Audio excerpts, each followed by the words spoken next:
warahmatullahi wabarakatuh. Berjumpa lagi dengan saya Siti Umi Fitria, SPD MSI, guru dari kota Salatiga. Para siswa SMP dimanapun kalian berada, saya atas nama pribadi ingin melakukan pembahasan uji kompetensi bab 4, yaitu tentang pemanasan global, materi IPA kelas 7 SMP semester 2.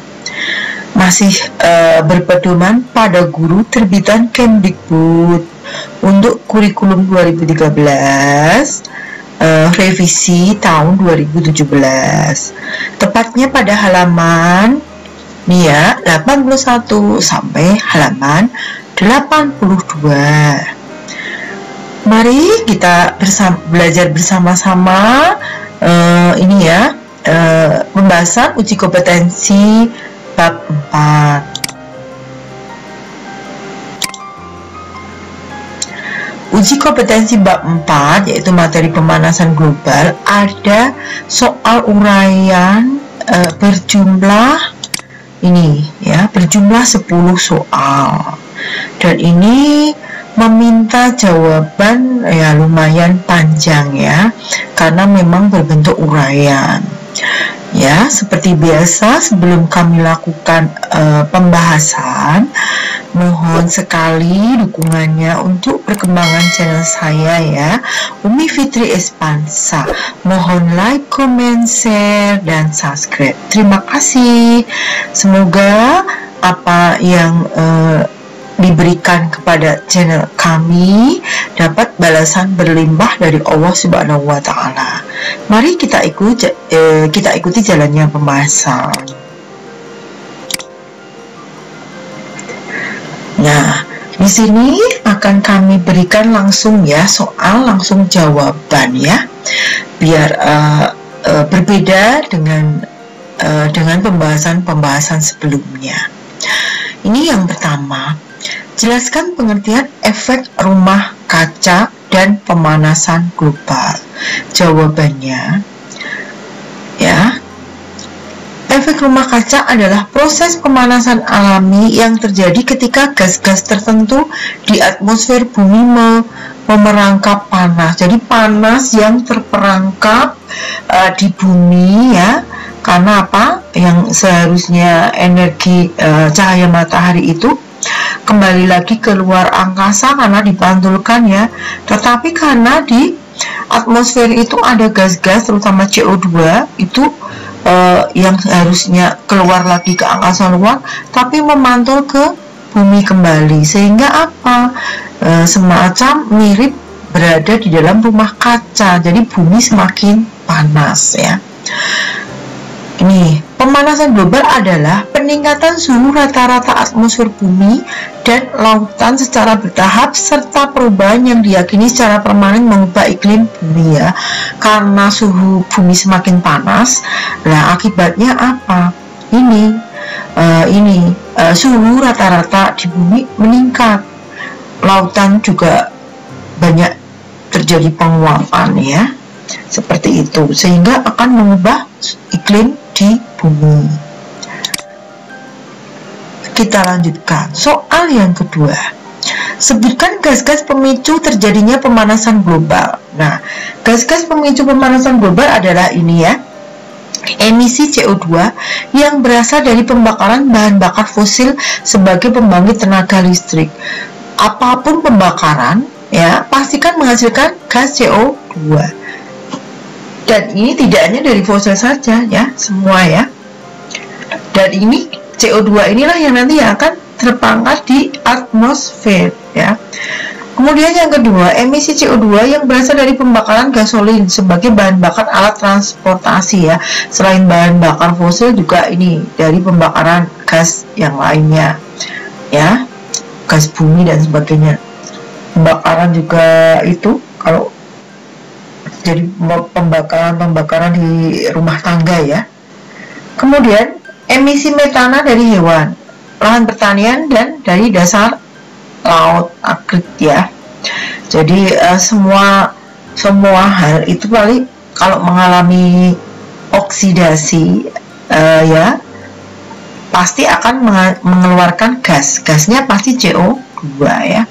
Kemudian deforestation atau penebangan liar yang disertai dengan pembakaran lahan hutan. Nah, banyak terjadi di Indonesia ya. Ini pembukaan lahan pertanian itu diikuti dengan penebangan pohon dengan cara setelah ditebang kemudian dibakar semak-semaknya dan sebagainya. Itu juga menambah gas CO2. Penggunaan klorofluorokarbon atau CFC ya dalam refrigerator atau lemari es atau pendingin ya, AC dan sebagainya. Kemudian meningkatnya penggunaan pupuk kimia dalam pertanian. Nah, pupuk kimia memang tidak bagus ya. Yang bagus adalah pupuk hijau yang berasal dari tumbuhan atau juga pupuk kandang yang berasal dari hewan ya. Kita lanjutkan. Nomor 3. Perhatikan pernyataan berikut. Penggundulan hutan, penghematan listrik. Ya, penggundulan hutan nggak bagus. Kalau penghematan listrik bagus, peternakan bagus, pembakaran hutan tidak lagi bagus. Penggunaan produk elektroniknya ramah lingkungan. Nah, ini juga bagus. Yang bagus berarti B sama E ya. Dari pernyataan-pernyataan tersebut, klasifikasikanlah pernyataan yang merupakan penyebab pemanasan global. Tadi yang jelek-jelek kan ini A, penggundulan hutan ya. Kemudian D, pembakaran hutan. Nah, yang bukan penyebab pemanasan global adalah penghematan listrik. Kemudian peternakan. E, penggunaan produk elektronik yang ramah lingkungan, seperti itu. Nomor 4. Dampak apakah yang ditimbulkan dari penggunaan AC atau lemari es ya? AC atau lemari es mengandung bahan klorofluorokarbon atau CFC ya. Keduanya termasuk alat pendingin yang merupakan gas pemicu terjadinya pemanasan global. Nah, itu terjadi karena apa? Ada jawaban yang lebih panjang lagi seperti ini ya. Dampak atau akibat penggunaan AC dan lemari es yaitu kebanyakan AC dan lemari es menggunakan freon atau klorofluorokarbon yang bisa menyebabkan penipisan lapisan ozon sehingga terjadinya pemanasan global. Selain AC atau lemari es menghasilkan udara dingin, AC atau lemari es juga mengeluarkan energi panas. Energi yang dikeluarkan inilah yang ditabung di lingkungan sekitar dan menyebabkan panas mikro di sekitar mesin AC atau lemari es. AC atau lemari es mengonsumsi energi yang sangat besar dan bahkan cenderung menambahkan bahan bakar fosil. Zona panas ini yang menyebabkan mengganggu pola cuaca alam dan menyebabkan hujan, pembentukan awan tidak normal dan sebagainya. Sebagian besar AC atau lemari es menggunakan CFC refrigerants atau refrigerator yang jauh lebih kuat daripada karbon dioksida bagi terjadinya pemicu pemanasan global ya. Pemanasan global mengakibatkan dampak yang luas dan serius bagi lingkungan kita seperti pencairan es di kutub, kenaikan permukaan air laut, perluasan gurun pasir, peningkatan hujan dan banjir, perubahan iklim yang banyak mengakibatkan flora dan fauna tertentu punah, peningkatan risiko kanker dan wabah penyakit dan sebagainya. Jadi intinya ini ya, freon CFC pada pendingin baik AC maupun lemari es itu tidak bagus. Karena apa? Dapat menyebabkan berlubangnya lapisan ozon ya, dan memicu juga ini pemanasan global seperti itu. Kita lanjutkan. Nomor 5. Jelaskan sistem kerja gas rumah kaca dalam menjaga kestabilan temperatur bumi ya. Kita jawab ya. Di atmosfer bumi terdapat banyak gas-gas rumah kaca alami. Siklus air, karbon dioksida, dan metana adalah beberapa bagian penting yang ada di dalamnya. Tanpa adanya gas-gas rumah kaca tersebut, kehidupan bumi tidak akan terjadi. Seperti halnya planet Mars, bumi juga akan menjadi sangat dingin apabila tidak terdapat gas-gas rumah kaca di atmosfer. Sebaliknya, jika jumlah gas-gas rumah kaca terus bertambah di atmosfer, maka suhu bumi akan terus meningkat. Meskipun CO2, siklus air, dan gas-gas rumah kaca lainnya di atmosfer adalah transparan untuk radiasi cahaya matahari, namun gas-gas tersebut masih mampu menangkap dan menyerap radiasi cahaya yang memancar ke bumi dalam jumlah banyak. Radiasi yang terserap sebagian juga akan direfleksikan kembali ke bumi.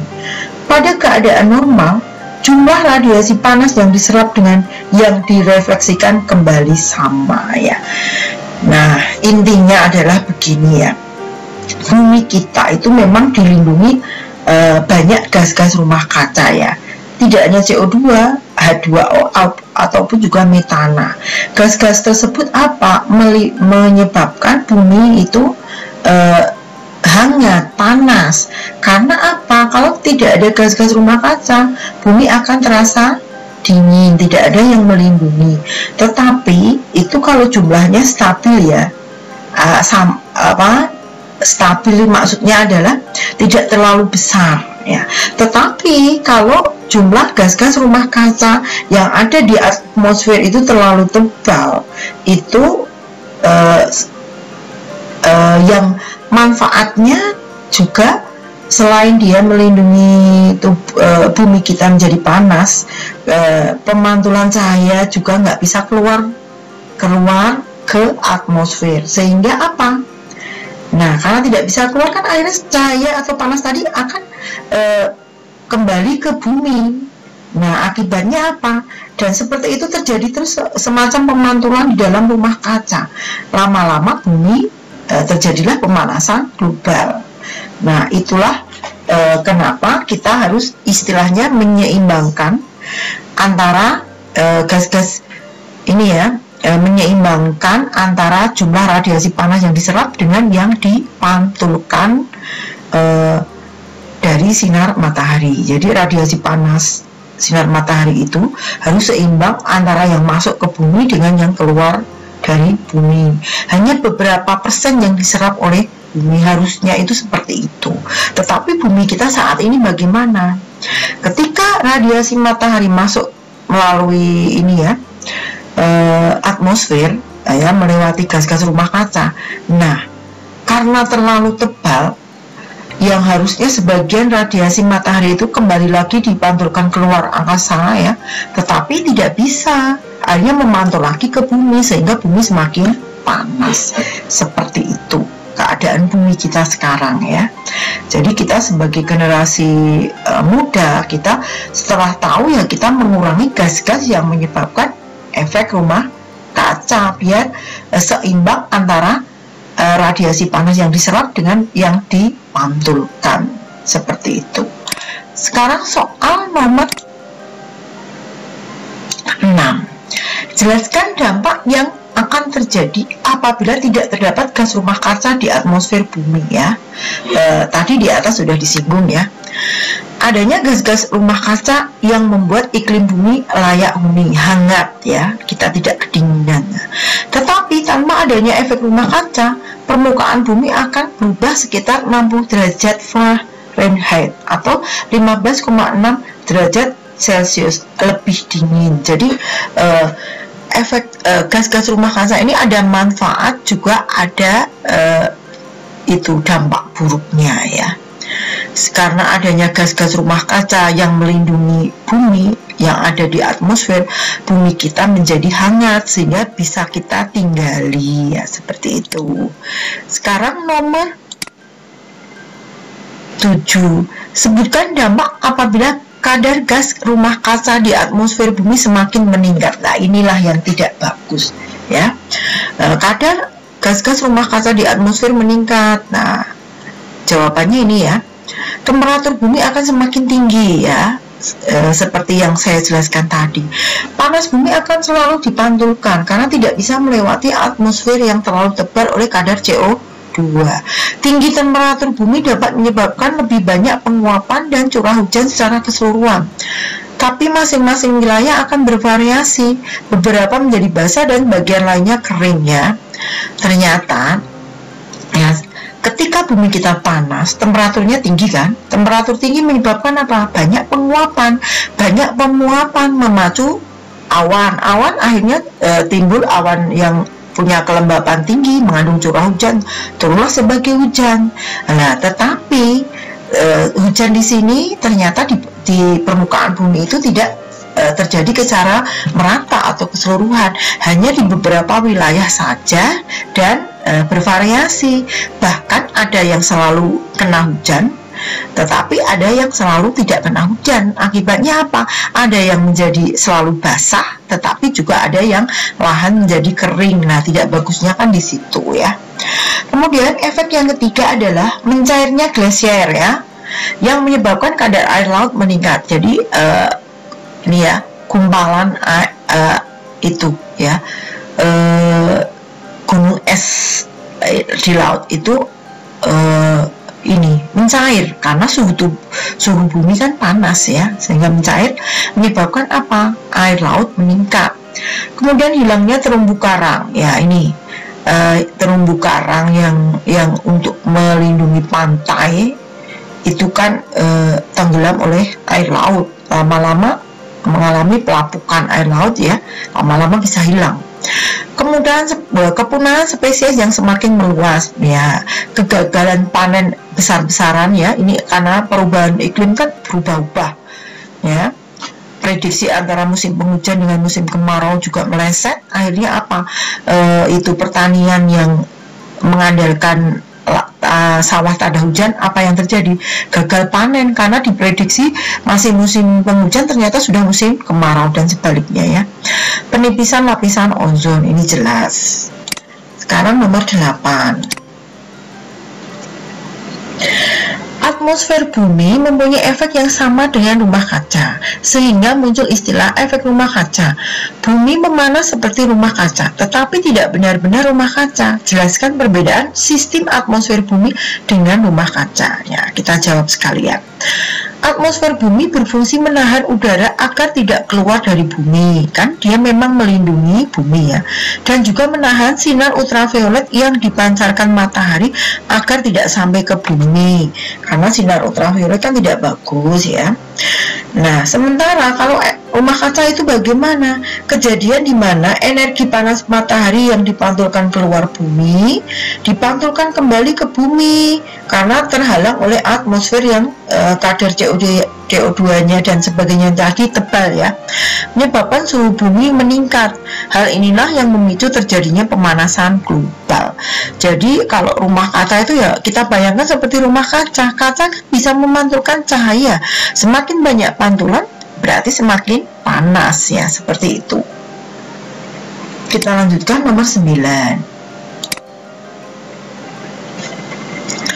Mengapa pemanasan global dapat menyebabkan kepunahan spesies? Kita jawab ya, ini berdasarkan laporan IPCC April 2007 ya. Ini kita ambil contoh saja sekilas. Kerentanan dan adaptasi akibat perubahan iklim telah menyebabkan sekitar 30% tumbuhan dan hewan akan meningkat risiko kepunahannya jika kenaikan temperatur global rata-rata di atas 1,5 sampai 2,5 derajat Celcius. Dampak perubahan iklim sudah terjadi sekarang dan akan makin menjadi parah di masa yang akan datang. Iya, semakin parah. Mulai dari kebakaran hutan, pemutihan karang, gagal panen, punahnya beberapa spesies. Tahun 2007 lalu menjadi tonggak peringatan bagi pemerintah di seluruh dunia untuk membuat strategi baru untuk adaptasi atas dampak besar yang lain seperti badai, kekeringan, banjir, naiknya permukaan air laut. Setiap individu harus beradaptasi pada perubahan yang terjadi, sementara habitatnya akan terdegradasi dan yang tidak dapat beradaptasi akan punah. Spesies yang tinggal di kutub seperti penguin, anjing laut, beruang kutub juga akan mengalami kepunahan akibat mencairnya sejumlah gunung es di kutub. Dampak perubahan iklim terhadap spesies sebagai komponen keanekaragaman hayati adalah berupa perubahan dalam kisaran penyebaran, meningkatnya tingkat kelangkaan, perubahan waktu reproduksi, dan perubahan dalam lamanya suatu musim tanam. Terumbu karang sangat sensitif terhadap panas. Kenaikan 1 derajat Celcius pada temperatur laut akan mengakibatkan stres dan pemutihan atau bleaching ya terumbu karang yang akhirnya akan mati. Di Kepulauan Seribu sekitar 95% terumbu karang yang berada hingga kedalaman 25 meter mengalami kematian akibat pemutihan karang. Ya, intinya akibat dari pemanasan global itu banyak spesies yang kalau tidak survive akan punah ya. Karena apa? Iklim berubah ya. Selain iklim, suhu meningkat, air laut semakin meningkat, terjadi banjir dan sebagainya ya. Jadi kalau tidak menyesuaikan dengan habitat yang mengalami perubahan itu, ya semuanya akan mengalami kepunahan seperti itu. Nomor 10. Mengapa penggunaan pupuk kimia dalam pertanian dapat memicu terjadinya pemanasan global? Jelaskan. Kita jawab sekalian. Peningkatan penggunaan pupuk lebih dari 50 tahun yang lalu bertanggung jawab terhadap kenaikan signifikan kandungan nitrooksida di atmosfer yang merupakan gas utama yang berkontribusi terhadap perubahan iklim ya.